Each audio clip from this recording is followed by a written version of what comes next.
O Senhor esteja convosco. Ele está no meio de nós. Proclamação do Evangelho de Jesus Cristo segundo Marcos.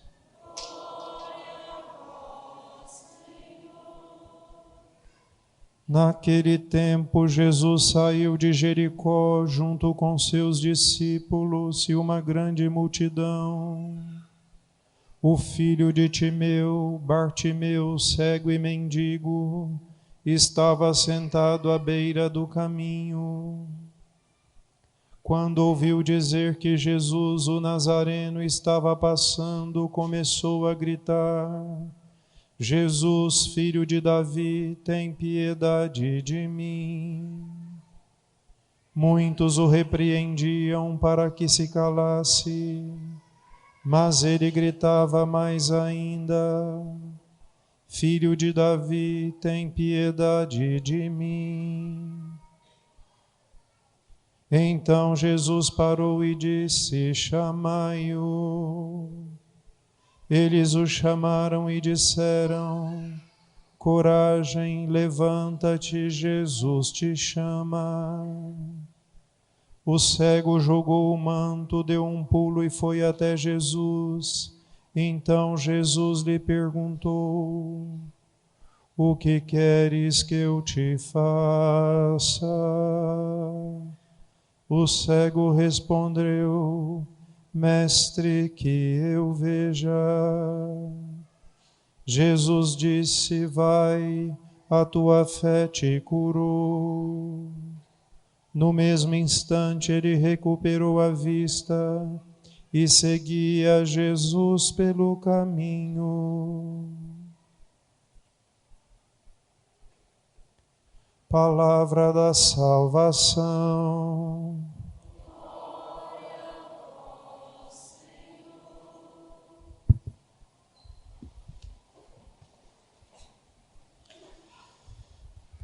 Meus caros irmãos, o caminho que Jesus estava fazendo com seus apóstolos, e nós temos esses últimos tempos acompanhado as leituras que vão narrando essa subida de Jesus a Jerusalém, então da Galileia para a Judéia. Este caminho que Jesus fazia, ele poderia ser percorrido, podemos dizer assim, por diversas estradas, mas o mais comum é que os peregrinos eles andassem através do Vale do Rio Jordão. Eu não sei quantos vocês já viram, mas sugiro que um dia abram lá, pode se fazer pelo Google Maps ou em toda a Bíblia. Lá no final da Bíblia também quase sempre tem o mapa da terra de Canaã, né? Então, vamos dizer assim, a parte bastante fértil daquele país é justamente o que está em torno, podemos dizer assim, ao lado do Rio Jordão, porque é um grande vale fértil, tendo em vista que aquelas regiões são quase sempre desérticas e muito quente, né? Então, há, por exemplo, na Judéia, um grande deserto que está em torno do Mar Morto. Então, andar perto do Rio Jordão era a garantia de ter ao longo do caminho água para se beber, né? Que é uma coisa importante e vital, inclusive para quem está caminhando é mais ainda, né? Então pensa, quando a gente vai em peregrinação para a Trindade, dos primeiros conselhos que a gente dá é: leve água consigo, né, para que a gente se hidrate ao longo do caminho. E próximo à subida para Jerusalém, eu já disse a vocês que do ponto de vista do relevo, a Galileia está mais baixa e vai subindo, né, para chegar em Jerusalém. Pois próximo a Jerusalém, em torno mais ou menos de uns 30 quilômetros no Vale do Rio Jordão, há essa cidade que é considerada uma das cidades mais antigas do mundo, que é Jericó. E de lá se empreendia depois uma grande subida, do ponto de vista do relevo, para atingir o nível onde está a cidade de Jerusalém. Então nós podemos dizer que chegar em Jericó era chegar, podemos assim, né, do ponto de vista da caminhada de Jesus, no limiar para se chegar a Jerusalém. E do ponto de vista existencial, não só geográfico, chegar em Jericó para Jesus era chegar no limiar do momento da sua paixão. Uma vez que, estando ali em Jericó, Jesus subiria para Jerusalém, nós sabemos o desfecho da história. Jesus lá seria preso, foi preso, na verdade, né? Sofreu muito e morreu, né? Então, o contexto, podemos dizer assim, da experiência de Jesus com seus apóstolos era essa, era o limiar da sua paixão. E é interessante porque ao longo do caminho a gente sabe que Jesus vinha anunciando a sua paixão para os seus discípulos. E eles tinham dificuldade muito grande de aceitar aquilo, ou seja, eles não estavam conseguindo dispor-se para acolher a revelação. Então, eles mostravam, podemos dizer assim, uma certa cegueira diante daquilo que Cristo estava lhes anunciando. E aí, chegando em Jericó, na verdade, saindo da cidade de Jericó, Jesus encontra com esse cego. Então, não é à toa que os evangelistas quiseram narrar fato logo depois dos dois fatos do anúncio da paixão de Jesus e da forte rejeição da parte dos apóstolos daquilo que Jesus estava falando, né? Então, Jesus encontra com aquele cego, que é interessante que no desenvolver da narração a gente vai notar que, apesar de ter a cegueira física, ele era capaz de enxergar com os olhos da fé. Ele confessa Jesus como filho de Davi, ou seja, como Messias. Então, apesar de não vê-lo com os olhos físicos, né, certamente já tinha ouvido falar de Jesus, porque afinal Jesus já estava há quase 3 anos andando e caminhando, e a fama de Jesus já tinha se espalhado. Então, apesar de não vê-lo com seus olhos, era capaz de enxergá-lo com os olhos da fé, diferente dos seus apóstolos, né? E aí Jesus então cura aquele homem, né? Dá a ele a cura da sua vista, ou seja, faz com que aquele homem volte a enxergar. Mas para fazer isso, Jesus faz uma pergunta a ele. Ele está gritando: o que queres que eu te faça, né? É interessante porque essa pergunta também foi feita aos 2 apóstolos. A gente viu isto na narração do domingo passado, quando os apóstolos se aproximam de Jesus, e Jesus pergunta: o que queres que eu vos faça, né? As perguntas são literalmente as mesmas, ou seja, o contexto então é de que Jesus está usando um fato para ajudar os seus discípulos a fazer passos, porque ainda não tinham conseguido fazer esses passos, né? Então Jesus pede: o que queres que eu te faça? E é interessante porque o pedido desse homem é que eu recupere a vista, né? Literalmente falando, o texto grego, né, que eu recupere a vista. Se era para recuperar a vista, significa porque ele já teve um dia e a perdeu, né? Isso é uma primeira coisa interessante. E um segundo elemento importante é que a palavra para recuperar a vista, que em grego é anablepso, vem de uma outra raiz que é anablepo, que quer dizer não só recuperar a vista, mas quer dizer também olhar para o alto, né? Então, o pedido deste homem não era só que ele queria ver, enxergar, né? É interessante porque nas entrelinhas do encontro de Jesus com este homem, se vê que ele quer mais, né? E tanto é verdade que logo depois que ele enxerga, ele deixa tudo e começa a seguir Jesus Cristo. Então, o que aquele homem quer, na verdade, não é só voltar a olhar com estas vistas, né? Ou seja, ver do ponto de vista natural, fisiológico, mas ele quer olhar mais alto, ou seja, que ele quer enxergar alguma coisa, ele quer ver mais do que ele poderia ver, podemos dizer assim, né? E Jesus o cura, né? Ou seja, Jesus dá a ele esta possibilidade e ele imediatamente deixa o seu manto, né? Ele estava à beira do caminho e começa a seguir Jesus Cristo naquela sua caminhada para Jerusalém, né? Aqui, eu uma vez já fiz isso com vocês, eu não repito sempre o recurso, vamos dizer assim, argumentativo, mas aqui queria fazer de novo, né? A gente pode olhar este fato da vida de Jesus com esse cego em 2 níveis diferentes, né? O primeiro é este nível imediato, de Jesus que olha para quem está à beira do caminho. Isso significa segregado, né? Quem não está no caminho está à beira é porque não está caminhando. Isso ocupa um lugar, podemos dizer assim, de segregação, de ser colocado à parte, né? E Jesus manifesta uma enorme compaixão daquele cego, diferente dos discípulos e da multidão que querem calá-lo, né? Cristo dá a ele voz, né? E não só isso, Jesus inclusive se aproxima daquele homem. Aqui de novo, a movimentação geográfica, como é da subida para Jerusalém, na verdade indica outras coisas, este desejo de proximidade que Cristo tem com aquele homem afastado, mendigo, ou seja, numa situação decadente, ruim, uma situação má, né? Numa situação de sofrimento. E isto a gente tem que aprender. Não é só pelos mendigos que estão nas nossas ruas, que pedem dinheiro para nós. Não é só por causa disso. Eu insisto bastante, né? Que no caminho da nossa vida nós vamos cruzar inúmeras pessoas que estão em situação ruim, difícil, sofrida, né? Em situações más. E a gente não pode fechar os olhos a estas pessoas. Elas talvez não gritem, né, como fez aquele cego a nós, mas a sua própria realidade é um grito de pedido de socorro. E Jesus sempre se mostrou assim, cuidadoso com essas pessoas, com desejo de se aproximar delas. E com isso ele nos ensina que é profundamente evangélico esta preocupação da caridade fraterna, de nos aproximarmos das pessoas mais sofridas, com maior necessidade. Por isso, já há um elemento primeiro desta passagem que Jesus nos quer ensinar, e que ele fez tantas vezes, de que essa nossa disponibilidade de acudir quem precisa, de abrir o nosso coração, de fraternidade, de amor, de cuidado, de carinho, de saber ouvir, de saber dizer uma palavra de encorajamento, de dar voz a estas pessoas, né? Às vezes eu brinco, tudo bem, o cara bate no vidro do meu carro, eu não quero dar dinheiro, eu não tenho dinheiro para dar, mas nada me impede de eu abaixar o vidro e dizer para ele, tudo bem, como é que vai o senhor, como é que o senhor se chama, entendeu? Então são coisas muito simples que nos aproximam muito desse ideal cristão, que é de um amor capaz de sacrificar a sua vida e de se aproximar dos outros, né?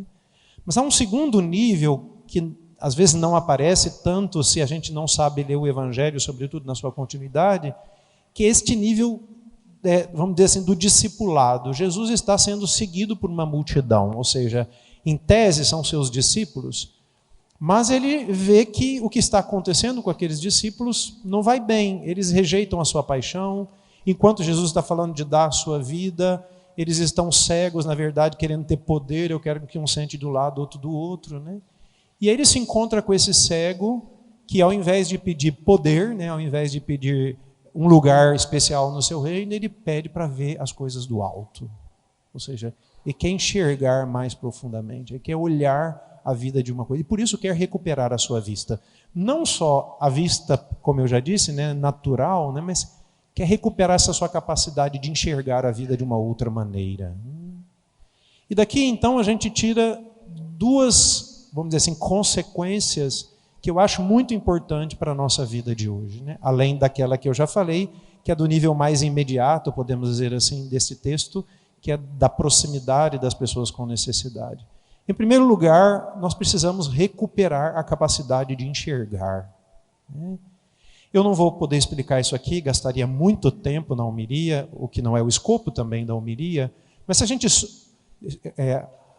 estuda a história do pensamento, particularmente o pensamento ocidental, a gente vai ver que, ao longo dos últimos séculos, o que está acontecendo, do ponto de vista inclusive teórico, filosófico, é que nós estamos abandonando a realidade para ficar no mundo das ideias. Só para eu não citar, né, isto começa lá com o racionalismo cartesiano, depois passa pela filosofia de Kant, até chegar no idealismo alemão e agora no tempo das ideologias. Ou seja, nós estamos fazendo um caminho que é de descolamento, a gente pode dizer assim, de afastamento do que é real. E nós estamos cada dia mais perdidos nas nossas ideias. Por isso, hoje é tão fácil que alguém faça afirmações absurdas, que aos olhos nus a gente sabe que não é verdade, mas todo mundo afirma e todo mundo aceita como se não tivesse nenhum problema. Por exemplo, né, já que é para polemizar, as pessoas hoje estão dizendo que alguém que tem um corpo masculino não é homem. Entendeu? Então, eu estou vendo isso com os meus olhos, né? As minhas ideias, o que eu estou vendo, o que eu posso tocar, eu posso cheirar, eu posso ouvir, entendeu? Isto que é o real, que tem contato assim, inclusive tangível, é sensível, é possível inclusive mensurar, é possível inclusive provar isso do ponto de vista, vamos dizer assim, dos estudos, né? Se esta pessoa que tem um corpo masculino e que dizem que não é homem, morrer, for enterrado, daqui a 200 anos alguém desenterrar ela e fazer um estudo, vai dizer, é homem. Entendeu? Para dizer que isto tem um elemento de realismo muito grande. E hoje, do seu João do Boteco da Esquina até os grandes estudiosos, todo mundo aceita que isto que é dito é uma verdade e ninguém contesta mais, entendeu? Para mostrar como nós vivemos no mundo das ideias. E não só isto. Se a gente for olhar para a nossa vida, inclusive para as coisas da igreja, né? A gente projeta sobre a realidade as nossas ideias e queremos que essa realidade se adeque às nossas ideias. A gente acha que o que nós pensamos, simplesmente porque o que nós pensamos é verdade, simplesmente porque nós pensamos. Né? Isso é uma coisa muito interessante, se a gente vê hoje no campo do debate, né, como eu disse, mesmo em relação à igreja. Às vezes as pessoas dizem, a igreja disse, eu pergunto, qual documento está escrito? Qual é o número que está escrito nesse documento, entendeu? Como é que você pode dizer uma coisa que a igreja disse, você não sabe nem onde está escrito isso? Aí disse aonde? Quem disse? Entendeu? E essa coisa da igreja disse facilmente é emplacado no nosso mundo. Então, imagina, hoje nas escolas, os professores de história, a igreja na Idade Média, onde está escrito isso? Qual é o número? Qual é o parágrafo? Cita a fonte, entendeu? E na vida também a gente é assim, a gente olha para uma coisa, simplesmente que a gente pensa que é a coisa daquela maneira, esse meu pensamento se torna a verdade sem o mínimo de verificabilidade prática ou verificabilidade concreta. Nós saímos afirmando as coisas simplesmente porque pensamos e queremos que todo mundo aceite aquilo como uma verdade absoluta.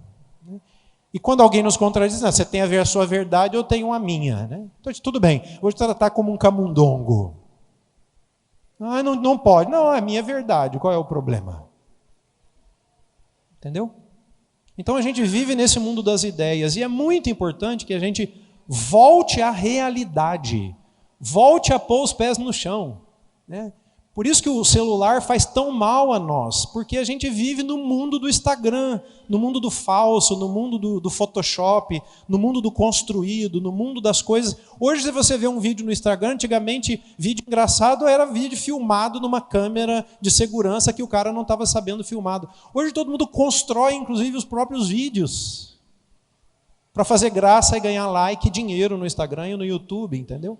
Então nós estamos vivendo no mundo falso, no mundo do metaverso, no mundo construído virtualmente. Estamos perdendo o contato com a realidade e por isso estamos perdendo a capacidade de olhar para a realidade e ver essa realidade como ela realmente é. Não, isto aqui é um homem, não tem jeito de dizer o contrário. E também nas relações que nós estabelecemos. Prestem atenção, por exemplo, nos conflitos que se estabelecem entre marido e mulher, entre amigos. Quase sempre são conflitos de pura ideias. É um conflito simplesmente de ideias assim, abstratas. Se vocês colocassem essas ideias à prova da realidade, eu descobri a fragilidade delas. E por isso, a grande maioria dos nossos conflitos é simplesmente conflito ideológico. Não tem absolutamente nada de verdadeiro neles. E por isso a gente se perde tanto. Né? Então, uma primeira coisa que a gente deve aprender, né? Cristo quer nos fazer recuperar a vista. Ele é a verdade. E Ele quer que nós enxerguemos as coisas a partir da verdade delas. Claro, eu não sou capaz de compreender toda a verdade sozinho. Mas eu não posso negar o que também os meus olhos estão dizendo. Nós não podemos fazer isso. Nós não podemos negar o real. E por isso a gente tem que ter grande coragem, inclusive, de colocar as nossas próprias ideias a ferro e fogo, para que a gente possa purificar esse nosso ideologismo que hoje a gente vive tanto, né? De tantos modos, de tantos lados. Né? Então, uma primeira coisa, a gente precisa recuperar a capacidade de enxergar a verdade. Mas a gente precisa também recuperar a capacidade de enxergar esta verdade com os olhos da fé. Né? Cristo precisa iluminar-nos, iluminar a nossa inteligência, para que a gente veja as coisas com os olhos da fé. E aqui há uma outra mentira facilmente contada, como se a fé causasse em nós uma cegueira. É o contrário, porque a fé é uma luz mais potente do que a minha inteligência. Por isso a fé é capaz de me iluminar com uma luz muito mais forte para eu ver a realidade como ela realmente é, do que para me cegar. Na verdade é que isso nos aguça a capacidade de ver, não tira a capacidade de ver, né? A fé, na verdade, amplia o nosso horizonte de compreensão e de consciência, não restringe ele. Pelo contrário, né? Se a gente pensa, de novo, na história, né? Quanta estreiteza de pensamento nós temos vivido nos últimos tempos. Né? Enquanto que no tempo que todo mundo considera da Idade das Trevas, né? A igreja estava fundando as universidades para ampliar o debate. Olha como é que é contraditório. Né? É o contrário, né? Como a fé nos ajuda a olhar o mundo de uma outra maneira. E, sobretudo, olhar o mundo de uma outra maneira, transcendendo aquilo que às vezes salta aos nossos olhos. Não estou dizendo da verdade, mas às vezes uma verdade difícil, sofrida, dura. E hoje eu penso que isso é muito importante para a gente não perder a esperança. Nós estamos olhando para o mundo assim com um grande pessimismo, por tantas coisas ruins, difíceis que estão acontecendo. Mas nós devemos olhar este mundo da perspectiva de Cristo, e por isso encontrar-nos com Jesus e com esta luz deveria nos ampliar também a capacidade de ler a realidade, de ver como ela é. Mas uma verdade que não é só aquilo que salta aos nossos olhos, mas tem algo que a transcende, que só a fé pode nos dar. Então, os sofrimentos, as dificuldades, os problemas que nós encontramos, nós temos que olhá-las à luz do mistério da paixão, morte e ressurreição de Jesus. Cristo assumiu este mundo e assumiu todas essas mazelas do mundo para levá-las para a sua cruz e para transformá-las a partir da sua ressurreição. Por isso, tão importante que a gente comece a olhar as coisas nessa perspectiva de quem sabe que Jesus já venceu, de quem sabe que Jesus já nos deu a vitória na sua cruz, de que Ele converte sofrimento em glória, que Ele transforma a morte em vida. E por isso começar também a viver desta esperança que vem da nossa fé. Hoje, na oração inicial, na coleta, a gente pedia que o Senhor aumente a nossa fé, a nossa esperança, a nossa caridade. Justamente os 3 grandes dons que nós recebemos por causa do nosso batismo, que nos dá justamente a capacidade de enxergar. Por isso eu queria hoje terminar essa homilia perguntando, na verdade é só para fazer ecoar dentro de vocês esta pergunta, o que eu preciso pedir para Jesus para enxergar de novo? O Senhor pergunta também, o que queres que eu te faça? Hoje a gente deveria, Senhor, que eu veja, que eu recupere a vista, que eu recupere a minha capacidade de enxergar, por exemplo, a situação da minha família, a minha situação de necessidade de conversão, que eu saiba enxergar as pessoas que estão à minha volta, que precisam de mim, que eu recupere a capacidade de enxergar a verdade sobre as coisas e não ficar mais perdido nas minhas ideias. Ou seja, a gente poderia pedir incessantemente hoje essa capacidade de ver de novo. Mas depois pedir ao Senhor, que o Senhor me ajude a ver tudo isso a partir da minha fé, com a luz da fé, para que eu seja capaz de não parar nisso e não me desesperar quando a realidade é muito dura e difícil. Não tenho dúvida de que o Senhor nos dá essa graça. Como depois deu aos seus discípulos, é bom lembrar que a cura desse cego é parte de um caminho de discipulado, que diz respeito não só aos apóstolos, mas também a nós hoje. Louvado seja o nosso Senhor Jesus Cristo.